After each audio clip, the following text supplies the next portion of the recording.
So tell us about the story of how you started playing RuneScape and how you ended up becoming a quest guide contributor and community manager at Rune HQ. I love helping people because I love the way I feel about it. My most miserable days were when my father-in-law told me when I was a real estate broker, take Saturdays off. I'm interested to know, how did your time as just running for governor, how did that impact your content creation? Well, I learned that politics is really divisive, which I should have known before going into it. Breaking news and drama and panic is great for views. At a certain point, you were uploading like 6 videos a day. Like, can you tell us more about that upload schedule and what your thinking was around that? It's kind of, I can make 6 videos a day today, but if they all sound the same, then nobody's gonna watch any of the 6 videos. The best advice I usually give to people when we start is like, just make 10 videos and then see which one did the best and then do more of that. You're being sued along with several others for the promotion of FTX. Nobody knew they were a financial fraud, or anybody who knew kept it quiet. Like, you would have to be a scumbag to promote them if you knew they were a fraud.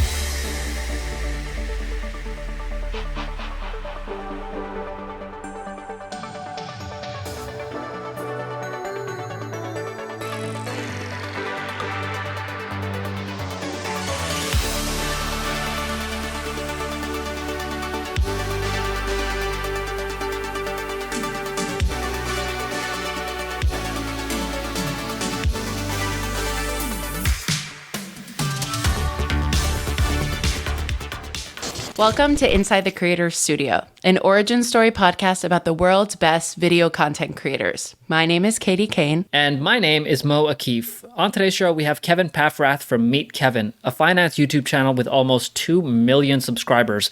And we're going to talk to him about his origin story, his campaign for governor, why he unlisted all of the videos on his channel for a while, and his take on the whole FTX lawsuit situation. This show is brought to you by StreamYard, a browser-based tool that lets you live stream to multiple platforms and record remote podcasts in studio quality.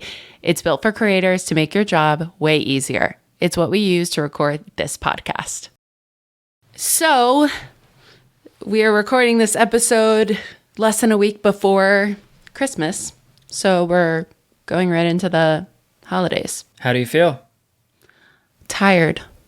Yeah. How about you? Good. I'm 1 year into my role.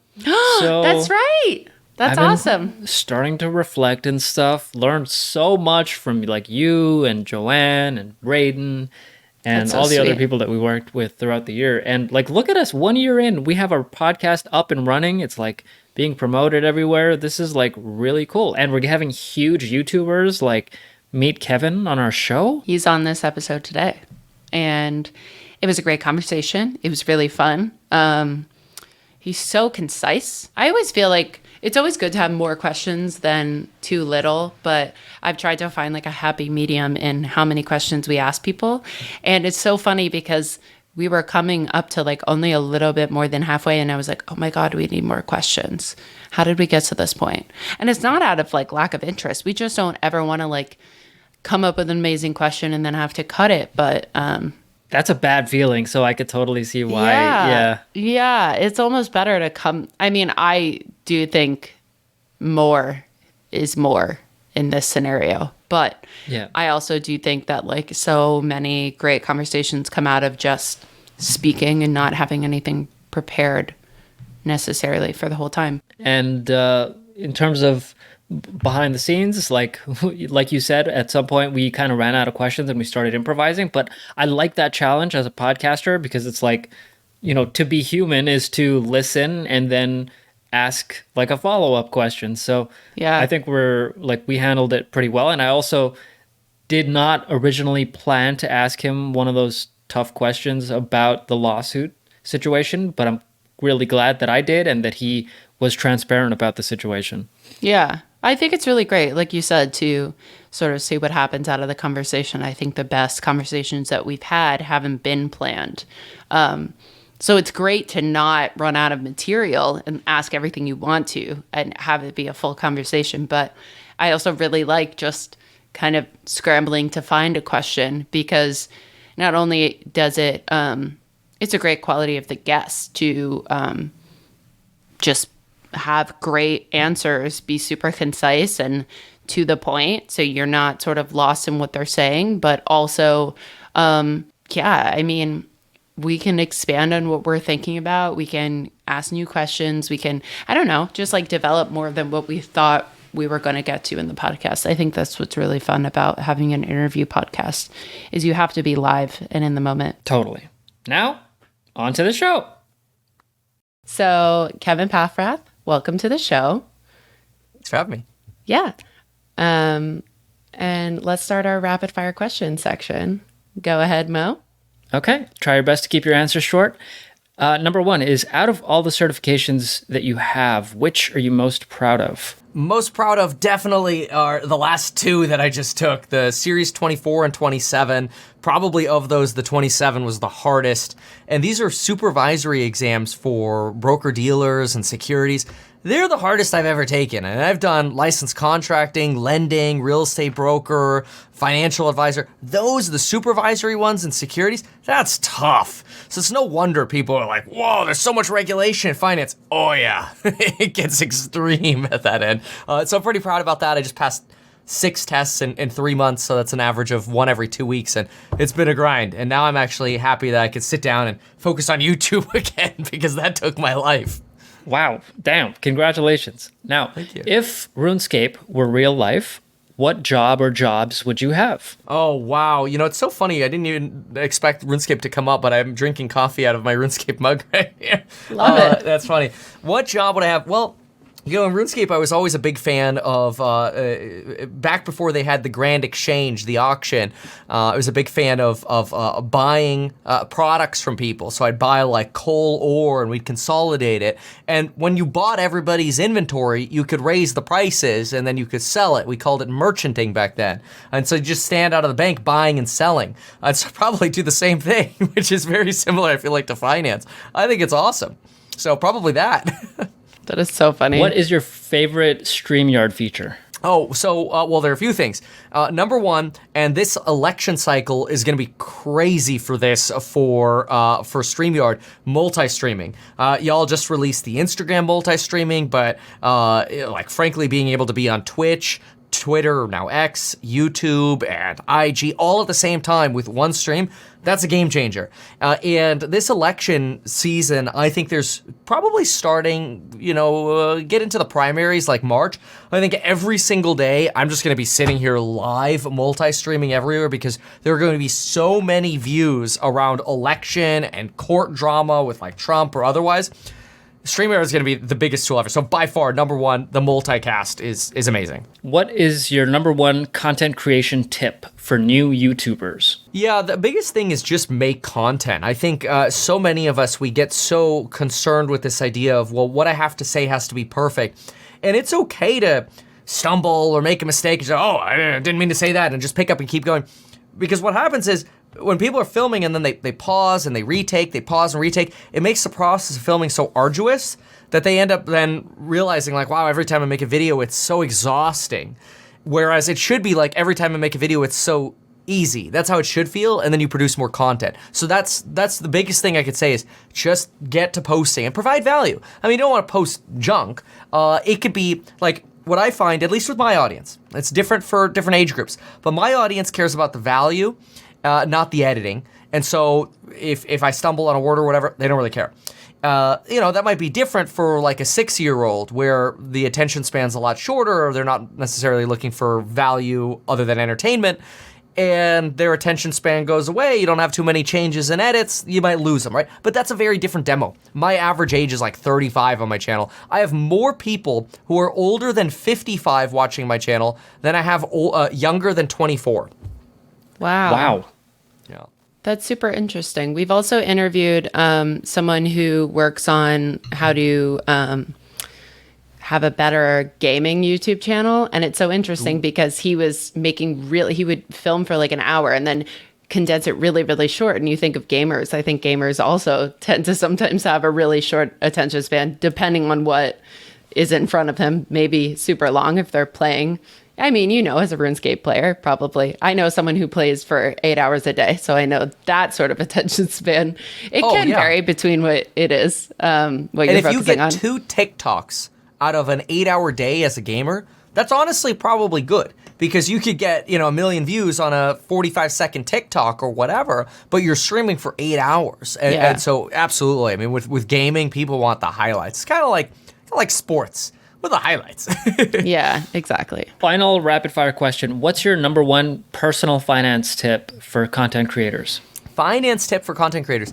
I think a lot of people spend way more money than they need to on really like the most expensive lights or the most expensive cameras. And this, I think the biggest thing for getting started is like iPhone and a diffused window, like literally paper over a window, and then an iPhone. It's almost good enough. Audio is probably the next thing I would spend money on. But the amount of spending that I'll see people like, I'm going to become a YouTuber, and they'll spend thousands of dollars on equipment. Sometimes $10,000, $20,000 on equipment, and then they never make videos because they're intimidated or whatever. It's like, no, make the content first, prove the concept first, use your phone, live stream, however you want to do it, and then grow from there. Yeah. Awesome. And put the money back into maybe equipment for later on, so that you're not making yourself poor in the process. Once you're making money, then sure, get yourself the new camera. Exactly. Yeah.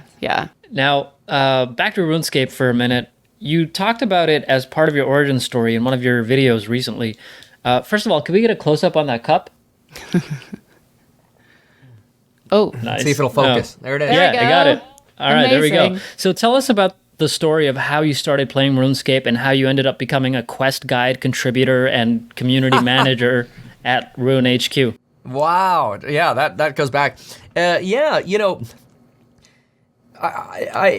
me, I find, and I didn't know this at the time, this is more backward looking, but I always felt like everything that I was involved in, I wanted to contribute value, and that's not solely selfishly, it's because I feel good about building stuff. It's kind of like, why do you build a Lego? Because it feels good to look at it when you're done. It's like, I did that. Or like, why spend your time contributing for free to Rune HQ to, help build quest guides?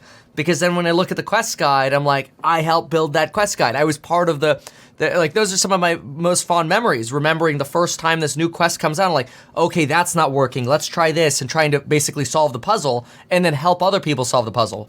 I love helping people because I love the way I feel about it. And for me, it's not about money. That's a byproduct of helping people. But it's about that feeling of like, all right, what did we get done today? Wow, we got a lot done today. My most miserable days were when my father-in-law told me, when I was a real estate broker, take Saturdays off. Turn your phone off, put it in a drawer, and just like relax, smell the roses, go play tennis or whatever. And I did that. And I always wondered, why am I miserable every Saturday? And it took me about a year to realize it's because I'm not doing anything. And then do you feel like those experiences helped you shape into the content creator you are today? And like, how so? Yeah, probably. For me, I look at, I've got to look back and go, that content that I made, was it in alignment with what I believe, and was it hopefully helpful in a way of sharing perspective? Did somebody get good value per minute out of it? I'm always trying to think about that. There's a weird balance though on social media, because if it's value per minute, you could get into that 1960 style where you're kind of just like, Google paid $700 million today. Delta paid a $20 million fine. And then it turns boring. So in a weird way, you kind of have to balance the human, like, I can't believe Google paid $700 million. Did you know that was only 3 days of their net income, and $640 million of that is going into a fund that they control, so they're really only paying 3 hours worth of their net income or whatever. That makes a lot more fun and then relative. And so I like that kind of content where I can provide a high value per minute, but then it's also fun and it's relatable and it's easier to share. Yeah. You talked in your recent video about how failures have led you to this moment, how it's important when you failed to realize that and take responsibility. You mentioned that you wanted to become a server when you worked at Red Robin, but ultimately the failure of that goal prompted you to move into real estate, which totally changed your life. Of course, you learned from that experience, but I imagine that when you were trying to build your way up, you looked up to other people. Who are the content creators, authors, entrepreneurs, maybe even podcast creators that you flock to when you're trying to find your way out of a dark moment? Oh, wow. Yeah. So, yeah, that's really interesting. I think the nice thing about YouTube and social media is that if you want motivation, it's literally one keyword away. You can kind of throw in like motivation. And I'm always a big believer that once you kind of like bottom out or you have a really rough patch or a harder period of time or whatever, it's way easier to start winning from there, because then you can compare your wins to like the bottom, all right? And so the worst feeling is like when everything's booming and then you start going down. That's like the miserable part of the cycle. Once you hit bottom and you start winning a little bit again, it feels better because you're comparing back to that bad time. And so YouTube's great for that, because you could just type in motivation on YouTube and they're always, the stay hard, the Goggins or whatever.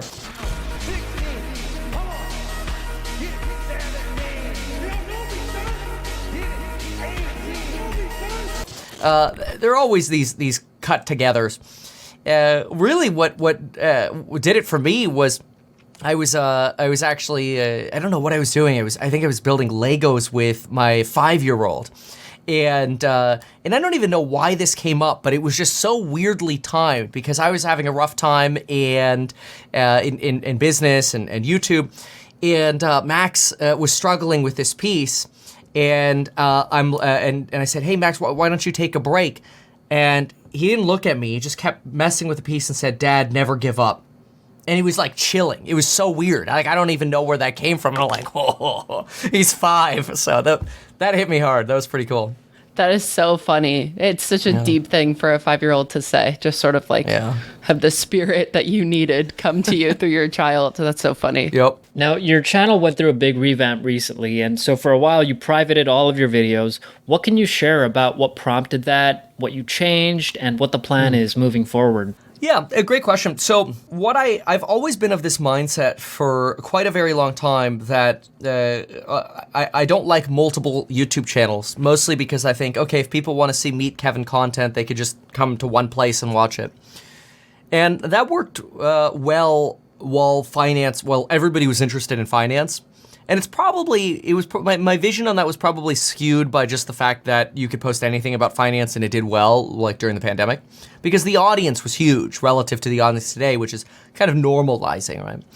And so then I realized, okay, well, when I do my, I was thinking, okay, if every morning I'm going to do a market open live stream, there are people who love that, and then there are people like, I don't have time for the 45-minute or hour-long market open live stream, and it's washing out the other content. So if I posted a good 10-minute video, it would be competing with that live stream, which is weird because YouTube had told me, oh, no, they're different algorithms. And so I studied a little bit and looked at what other creators were doing. And most creators who were live streaming were posting their edited videos to a different channel. And so I thought, okay, let me try it. And so I said, hey, if you want the market open live streams, can all go here. Want the edited video, come here. I don't think in hindsight unlisting any content was a really good idea. My thesis for it, which we're executing on, is I wanted to make a bunch of playlists that are like, here's the archived, which I have them, they're on my channel now. Here's the archived real estate playlist. And then you could look at the OG 4, 5, 6, 7-year-old real estate content. Here's the archived stimulus content, which I don't know that anybody's actually gonna go back and watch that. But my idea was go through all 4,000 videos and try to find like, look, here's the good noob vs. pro stuff, here's the real estate stuff, here's the news stuff that's not relevant anymore today, and then kind of categorize it and organize it so that way when people come to the channel, they're like, okay, I know where to look for stuff. Because I had posted so many videos that it turned into this thing where like, I remember you made a video on this, but I can't find it. So my thought was, go back, sort them all, and then start reacting to some of the older stuff and learning lessons from that, which that's still part of our plan for 24, is going into our older archive content and going, here's our thought on this 4 years later or whatever. Here's what went right, here's what went wrong.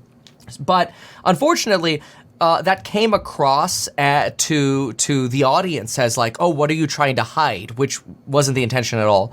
So that was a failure that I think is good to be aware of. And when people hear, oh, you're taking something away, even though it was getting no views, like some of these old videos, you look at the algorithms and it'd be like 1 view every 4 days or whatever, right? Like there are videos that aren't relevant anymore. Unlisting that sends a bad signal to your audience, so don't do that. Lesson learned. Lesson learned. Yeah. And you have a very specific, like, regimented schedule that you're going to follow now for each of your channels, which is, Meet Kevin Podcast, Meet Kevin Live, and Meet Kevin Politics. Could you, like, walk us through your plan and, like, how you crafted this schedule? Yeah, absolutely. So for me, I like to get as much as I can done early in the morning. So if I could wake up around 4:30, 4:45, and prep for my market open live stream at 5:25, then I feel like already by the time it's 6:30, 6:45 in the morning, before others are waking up, I've already finished providing value on what's going on in the market that day. So for people who are interested in that, they want to come back daily and get updates on that, it's there for them. And that's a loyal group of somewhere maybe 15 to 30,000 people, which it's actually a lot of people. It's easy to kind of look and go, oh, well, an edited video might be 100,000 views, but 15 to 30,000 who come back on a daily basis just to get sort of that update. It's almost like a relationship. Like you kind of get to know everybody, or they have their coffee with you or whatever. So that's a great thing. And so I want to be able to provide that value. And I'm able to, one of the reasons I like to set that schedule is because I'm able to force myself to wake up. If I have nothing on the schedule, I'll just hit snooze and go right back to sleep. But if I force myself to have something on the calendar, I'll actually do it. So that's been very useful. And then I'll do a course member live stream, and then I'll film shorts and longer edited videos in the morning. Usually I kind of poop out with videoing around 1 p.m. and I just hit sort of, I don't know, the tired curve or whatever it is. And the podcast, I can kind of rely on somebody else to carry at least half of the weight. So that makes it a little easier for me.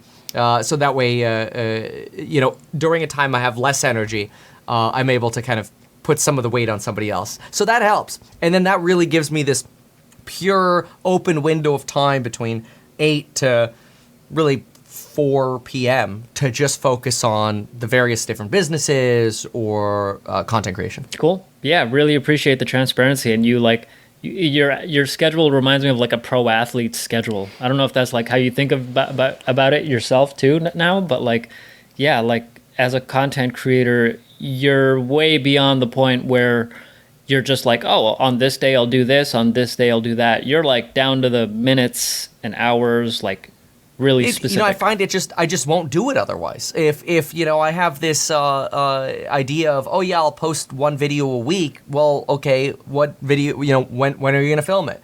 And say you want to post it on Friday. It's like, oh yeah, I'll film it Monday, and then I don't feel like it today, and then Tuesday, I don't feel like it today. You just like a school project. You just procrastinate it. So I'm like, if I do it every day in a schedule, then it always happens. It's always out there.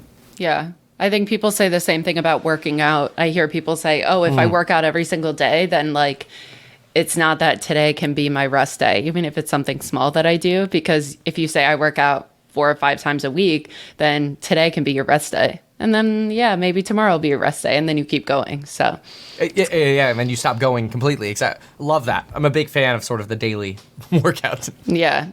Exercising the muscle. I'm interested to know, how did your time as running for governor, how did that impact your content creation? What did you learn from that? Well, I learned that politics is really divisive, which I should have known before going into it, but I thought I had pretty neutral ideas, like financial education in schools as an example, or build more housing, things that it would seem like there should be very unanimous consensus for, but then of course it's, well, what are you going to do with all the unions, and who's going to pay for it, but the builders are greedy corporations and they're going to rip people off, and we should punish them. And it's like the amount of like the jadedness there is in politics kind of explains probably why very little gets done.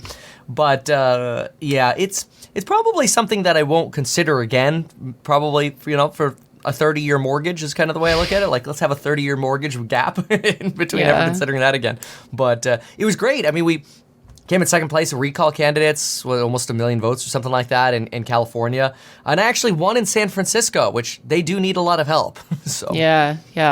I wonder how it helped you to maybe talk differently? Because I think politicians talk in a very specific way to just to convey ideas. And I was watching the interview you did, and I forget who the woman was, but you were speaking and it was like you were right on the money of like exactly what you wanted to say. It felt rehearsed in a good way. Like it felt like you really took that time. So I wonder, as a content creator, how it's impacted how you communicate. That's an interesting thing. I think it's a very if you look at this Vivek Ramaswamy today, he goes on every single interview that he can get on, does town halls every day. And I think what happens is, you're basically going to get, and I found this as well, you're going to get the same questions over and over and over and over again. And so it's not as if you wrote a script, it's that you've said it so many times that you've already basically created a script in your head.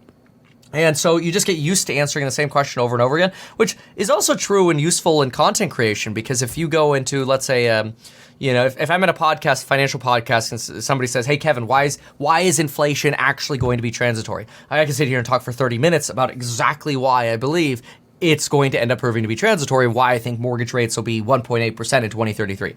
But that's only because I've said it 50 times before. Yeah. Yeah. So it's just built-in repetition. Got it. Yeah, that's the perfect way to put it. Yeah. Got it. I'm curious about the other way around. Has content creation, did it affect the way that you ran, or did it affect anything about your campaign? I think it made it possible. I don't think it would have been a possible campaign without content creation, because Gavin Newsom was spending somewhere around $8 to $10 per vote that he got. He got somewhere around I think maybe 3.5 million votes, and I think they spent somewhere around $30 million or whatever on their campaign. It was whatever the ratio was. It was a crazy high ratio. We were somewhere around $1 of spending per vote that we ended up garnering, and I think that was because of the amplification of YouTube, which basically meant our money went 4 times as far as the governor's. And what were you doing on YouTube to do that? Were you creating organic videos on your own channel related to your campaign? It was a little bit of everything. It was live stream Q&As were really cool. People love those. And then obviously live stream breaking news, adding perspective as a governor candidate on live stream breaking news, adding perspective in edited videos on legislation or whatever that was coming out, saying here's what we would do differently. It was great, mostly because then you could see what people's comments were too, and then you could engage with the comments. People generally like that. I think that's one of the downsides of politicians today, is they feel very inaccessible, whereas social media bridges that gap a lot. Okay, cool. And you have a very successful media business at this point, but what I love is that you're a lifelong learner. Like you were telling us earlier today, there's all these certifications you're still doing. Could you walk us through the philosophy of why you're still taking all these exams and how it helps you as a creator? Yeah, well, for me, I've always said that when times are hard, like the economy gets more challenging or things slow down, because everything's a cycle. Things get euphoric and then they get depressive. And so everything goes up and down. And then eventually there's sort of this normal state. I always believe that as things are getting more difficult, rather than kind of just going to sleep more and being sad about it, which is the more default thing to do, I'm a big fan of what can we do to just work twice as hard now during the hard times, so that way we can win in the easier times. And so for us, with the various different businesses we're building, getting these licenses now is actually kind of perfect, because the market has been a little bit more uncertain. So I thought, hey, this is a perfect time to carve out some time to double down in another area, so that way as things get a little bit more excited again, we could grow multiple different businesses, whether it's a real estate startup or like a stock brokerage startup or the YouTube channel, and then all of those can amplify each other in a better time. So basically just reprioritize in tough times to what can I do to put better foundations down for the next good cycle. Got it. Following up on Mo's question, what else do you want to learn? What do the next 5 years look like in terms of your learning or maybe your certifications? And what do the next 10 look like? Yeah, that's interesting. I have a hard time thinking out that far ahead. It's weird. I look back at like 5 years ago, I could have never predicted any of this. I mean, we would have been in 2019, basically 2018. That's tough for me to look out that far. I will say, I always have this itch to learn something. Like just the other day, I was like, do I want to learn programming to understand kind of a little bit more about how this works? Because we have a software dev, and we've got accounting folks, real estate, construction workers, or real estate accounting, property management, all of those other things, finance, stocks, all of those other things I feel like I know how to be involved in. So I could sit down, hey, what are you working on? They're like, I'm working on this. Great. Have you thought about doing it like this or whatever? And I can tweak and add value. I could sit down next to a programmer and go, I don't even know what to say. I don't know where to start. So I don't like feeling like that where I don't really know what's going on, because then it makes it sort of impossible to know, hey, is somebody actually doing what they're supposed to be doing? Not that I want to micromanage, but then also B, I can't work with them as a collaborator because I don't have a leg to stand on, because I don't know what I'm talking about. So that is something that, like, I have this little like itch to kind of learn. So maybe that would be something else, as like a little side hustle. Yeah. No, that's cool. I think it's great because I think content creators, we talk about this a lot, how you want to know how to do everything in your business, because if anything goes away, you have full ownership. You can sort of carry that forward. But I think for you, it expands way beyond just creating a podcast. It is all these people who, like you said, are working on the ground in real estate or accounting. And if you know what everybody's doing, then you can maybe mentor people better. Yeah, exactly. And that's the goal, is just to work together as a team to try to make everything more efficient, because ultimately that makes for a better company. So that excites me.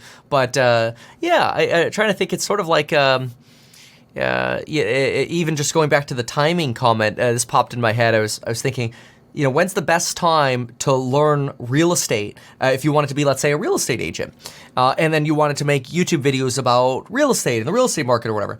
In my opinion, generally the best time to get started and to do that sort of learning are in the down markets, because nobody else is wanting to become a real estate agent. So that mentorship is more readily available for you. And now you build strong foundations, so that way when the market starts coming up again, you're already hitting the ground running, whereas other people who get into maybe the real estate game late in the game are getting in too late to where they can't get foundations built, then times get hard, and then they're out of the business. So great time to start at the bottom for anything almost. Yeah, and you also know about the market when it's in flux, when it is changing. You've seen both sides of it. That's great. It's a great point. Yeah. So our partnerships manager, Franz, has followed your work for a while. He's a big fan, and he wanted us to ask you 2 questions. So the first is about your live streaming, because you still live stream on your main channel, which has almost 2 million subs at this point. And like, it's rare for a YouTuber at that size to live stream because of the performance pressure that this creates. So could you tell us why, like, you still do it, and like how you made that decision? It's so funny. I was just evaluating this over the last week, how I actually want to lean into more live videos rather than less, which is really weird. And it only hit me because, so over the last few weeks, I've been kind of testing different styles of content, and some of the feedback that I'm getting when I make something that's more prepared is people feel like it's almost too prepared. Like you did a great presentation for college, and then it's like, this is too much of a prepared report, and it loses that individual like connectiveness. It's like listening to that reporter that's just maybe providing really good value, but you have no connection to them because you feel like you're being talked at rather than being talked to. And so part of me is considering experimenting, rather than taking all of my information and putting it into an edited, say, 10, 15-minute video. I've been doing this already more and more over the last few months, is taking that information, having it ready, and then going live on it. Mostly because even if I make a mistake, all that does is enhance the humanness of, okay, yeah, like this is just another dude who wants to help share some perspective and some of the research they're doing. Lives will last a little bit longer, but what I find is the engagement and the likability goes up substantially. So I think there's a real value in live that is almost underappreciated. Got it. Katie, you just took the biggest sip. That was amazing. I want Grant to like put you full screen during that whole time that Kevin was talking. Kevin's trying to beat me. No, because my tea is cold, so it's not like it's like scalding me. And I'm like, I want to get rid of it now. That's so funny. I was like, is this sip too long? I was having that thought.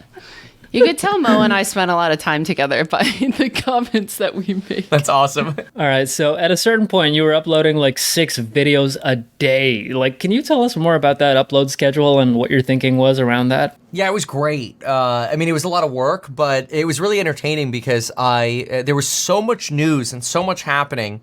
There's a lot less happening now. There was so much happening then, and so much was so dynamic, crazy, and there was no way to consolidate it all for viewers. So what I would do is I would just look at, okay, this happened, let's research it, let's study it, let's get different perspectives on it, put it together, film a quick 8-minute video update, upload it. And it was just slice off the end, slice off the beginning, upload. No more editing than that. I called it a 5-minute edit, and it was just get the content out. And it worked really well. People really enjoyed it. People loved it. That works great when there's a lot changing. It doesn't work so well when things aren't changing that much, because then every video starts sounding the same. It's kind of, you know, I can make 6 videos a day today, but if they all sound the same, then nobody's going to watch any of the 6 videos. So it's a little interesting in finance news that your production should almost relate to how much volatility there is in the market. More volatility posts more. but yeah, it was also neat too, because it took the pressure away from each individual video. It's like, all right, if that video is performing poorly, no problem. The next one's already uploading. I have a question about your views. Do you find that when we're in a really tough financial space, and obviously there's more videos, like you said, that you're putting out, but if you were to compound like 6 videos in a really tough financial time, or like something hit the news that's major, and then maybe a time when we're in a stasis, do you find that, what is the percentage that your views are in comparison to when it's not as? It could be massive, massive differences. I mean, like when the Israel attacks happened first, I was at, 1 million views, 48, posting live streams on Israel. It's sort of the daily update on here's what happened, day 1 Israel, day 2 Israel, day 3 Israel. And I mean, we're at 1 million views a day.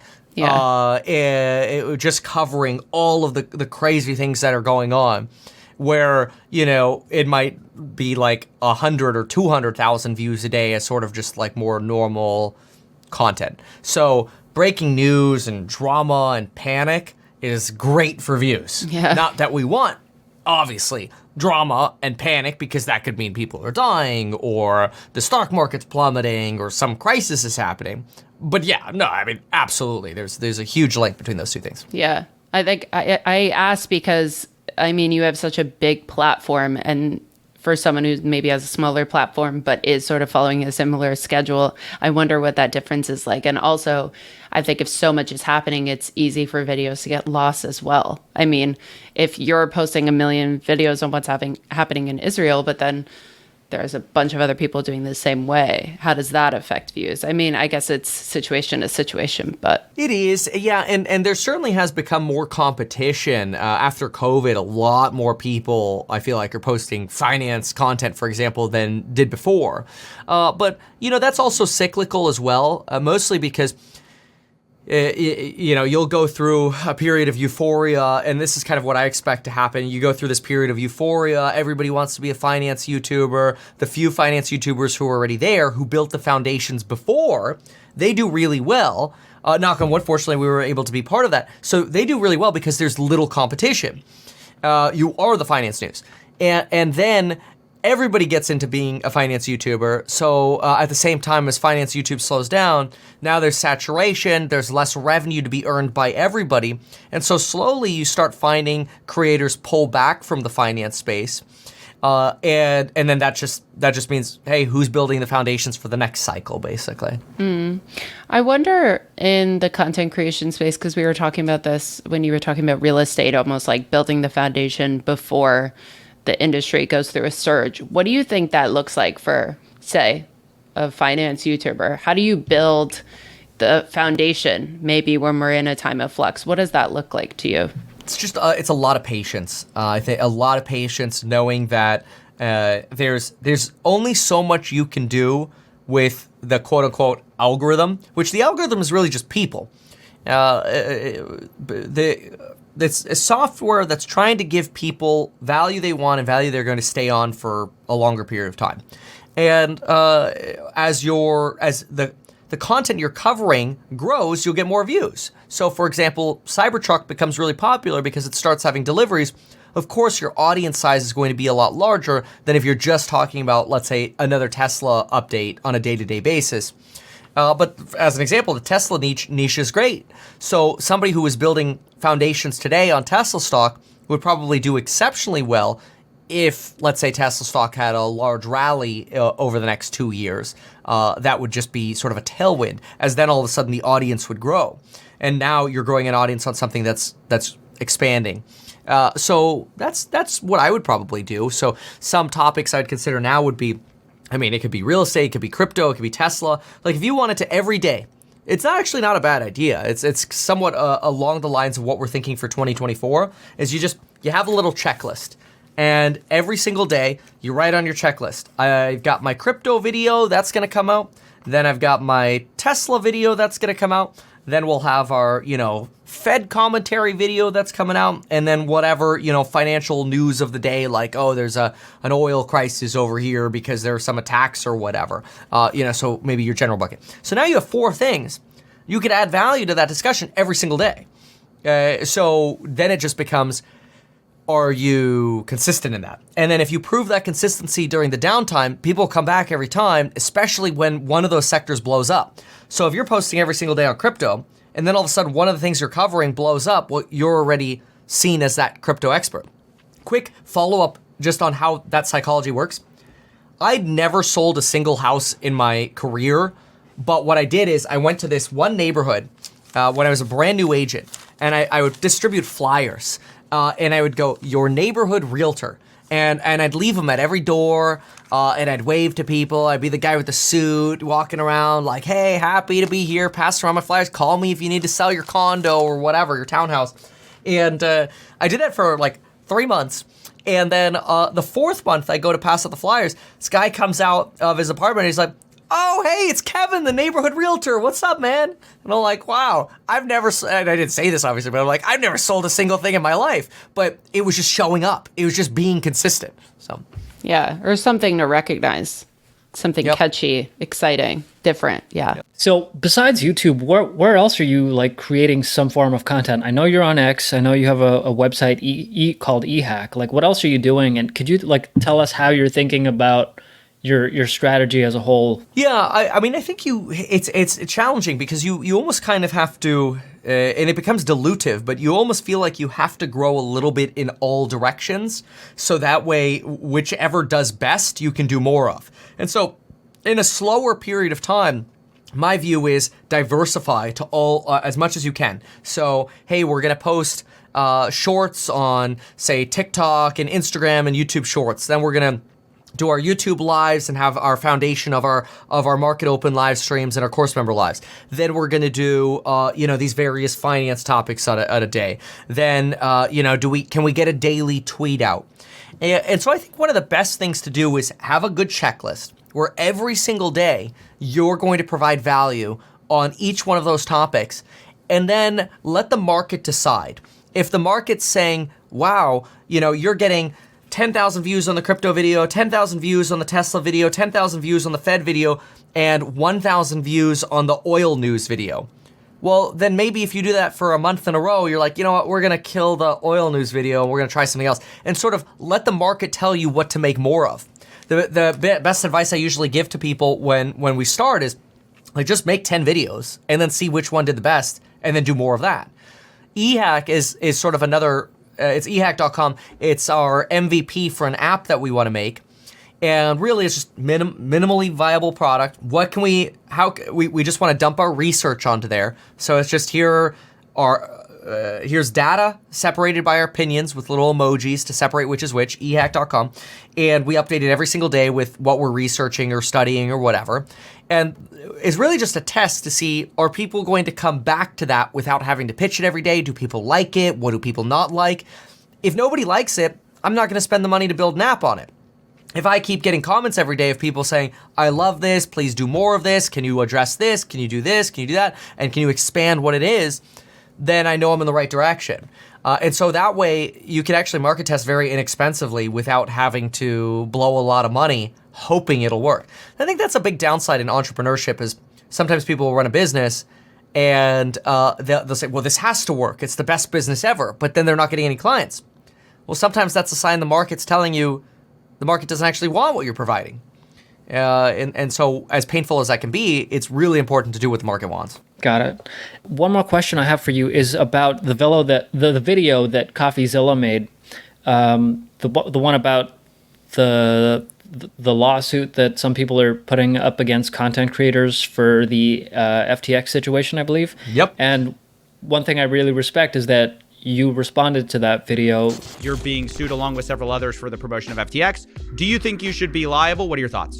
It's terrible. I feel so terrible for the people who lost money from FTX. I feel so just the entire YouTube finance community has really gotten hit basically with egg on the face, so to speak, because of the association with somebody who ended up being a terrible fraud, and it's miserable. Right, like you were featured in that video. Like he reached out to you, you commented, and you were the only one that did that. Like, can you help us like understand like why you did that and why it was important to you?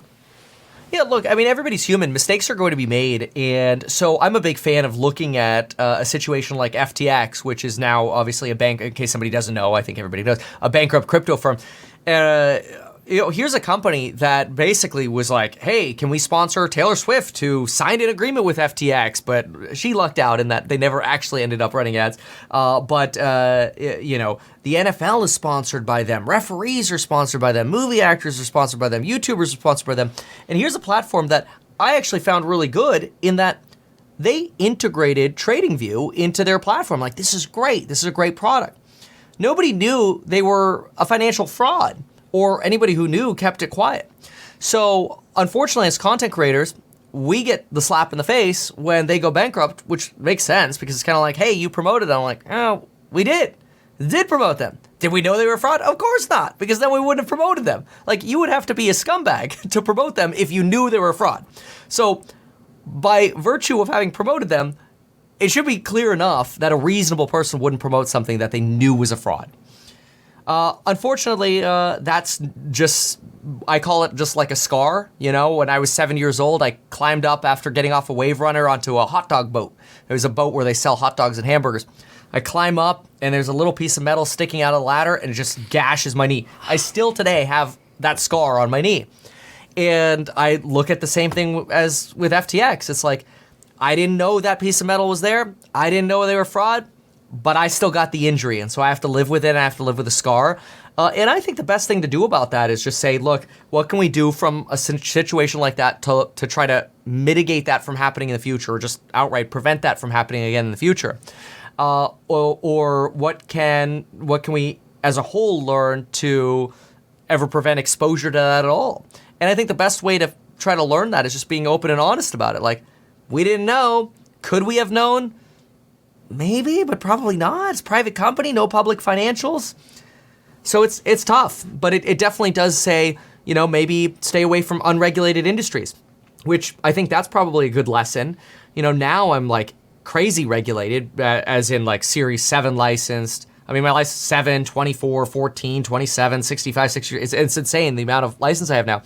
And I see why, because now I go through all this testing and I'm like, all of these things that we learn in these securities tests are things that in many different ways would have prevented something like an FTX from ever happening. But that's an unregulated world, so no surprise why we have regulation.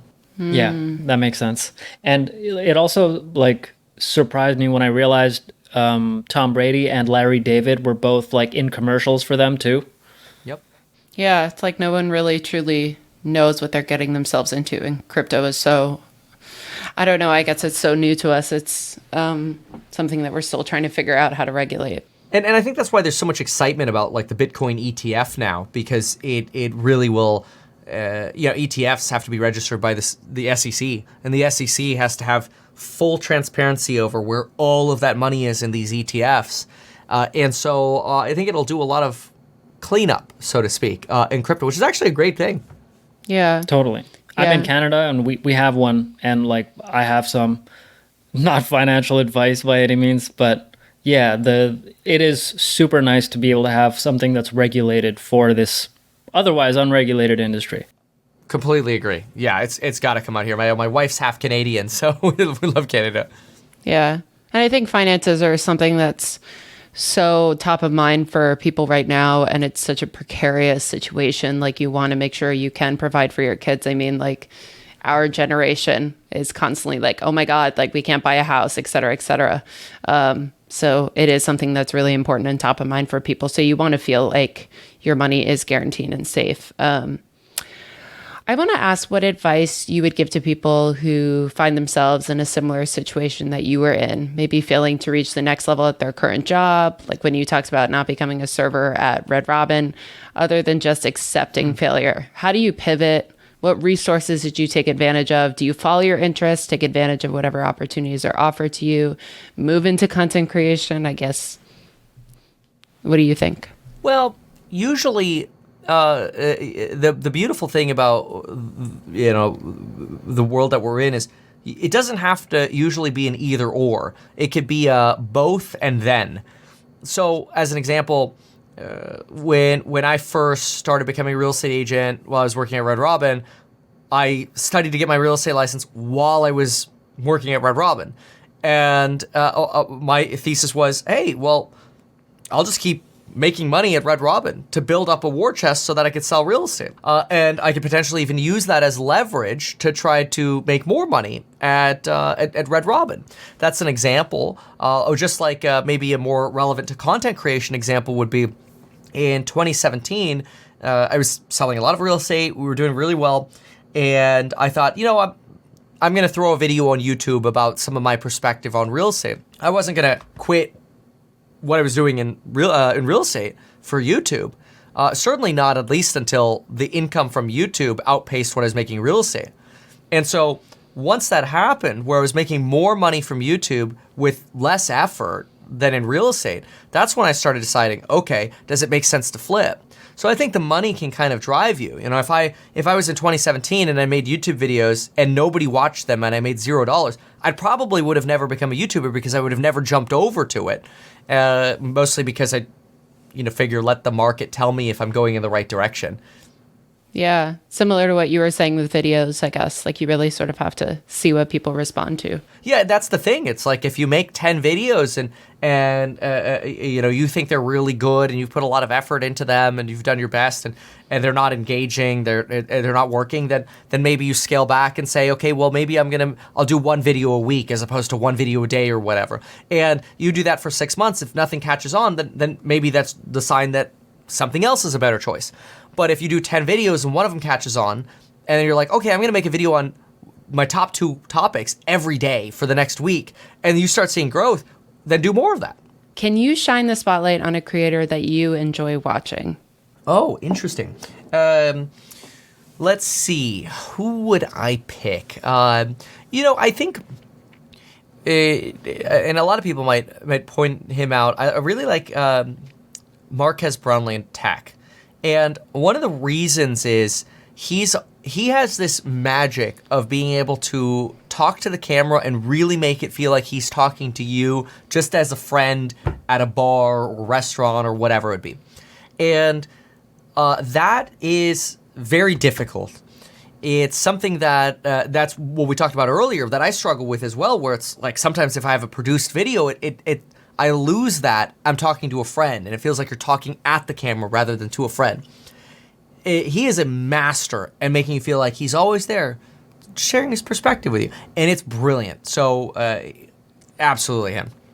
That's awesome. What's a piece of content you're obsessed with right now and why? Ooh, content I'm obsessed with right now. Well, so I'm a big fan of, I kind of sit here and spam, like on this screen I have my Bloomberg terminal, and on this screen I have the Refinitiv terminal, and they basically they're just like these spammy feeds of news and news headlines.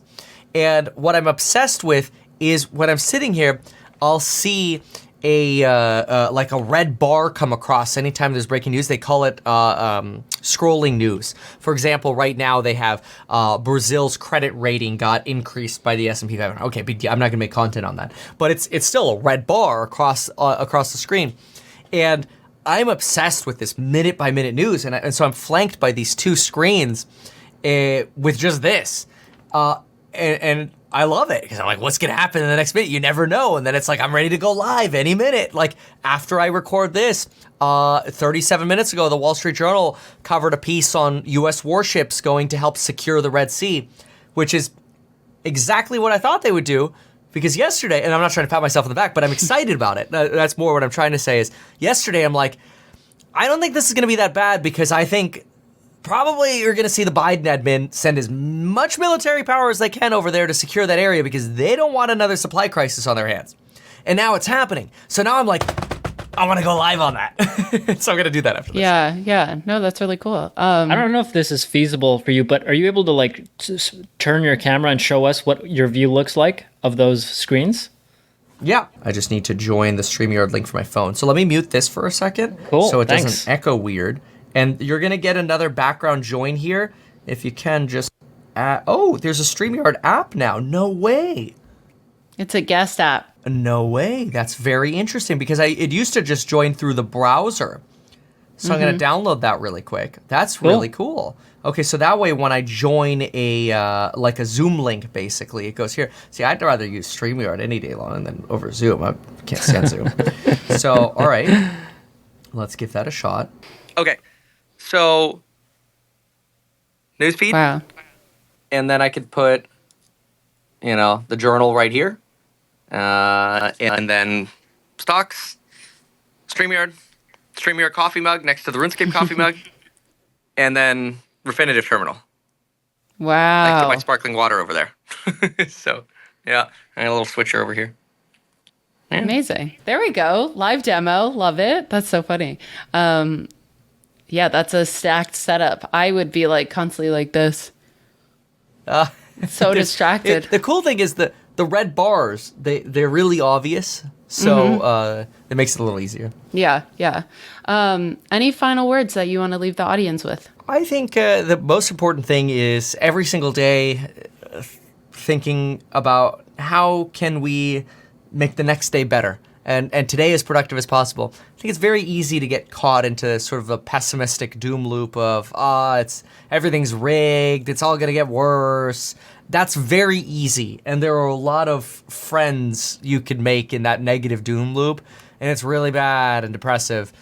So, big fan of, hey, if things are low, it gets easier after that. Like, personally, I kind of almost feel like sometimes I purposely push myself down. It's kind of weird, but like I shaved my head and we had made the mistake of unlisting those videos, which, again, they're all getting filtered back up. But the point is, that was such a self-imposed local bottom. And it's so great because like ever since then, like for as long as this hair has been growing, it's just been like every day it's growing. It's because I'm growing off of zero basically. And it's wonderful. So trying to find those small little wins every day to keep you motivated is really, really important. Mm-hmm. And where can everybody find you on the internet? Meet Kevin. So just type in Meet Kevin on YouTube or Twitter or ehack.com. Yeah. Awesome. Okay, cool. Thank you so much. Thank you. This episode was recorded with StreamYard. If you want to record a remote podcast like this, check out the link in the description to get started. And if you want to leave us a voice message on Spotify, we'll leave a link to that in the description. Thanks for joining us today on Inside the Creator Studio. See you next time.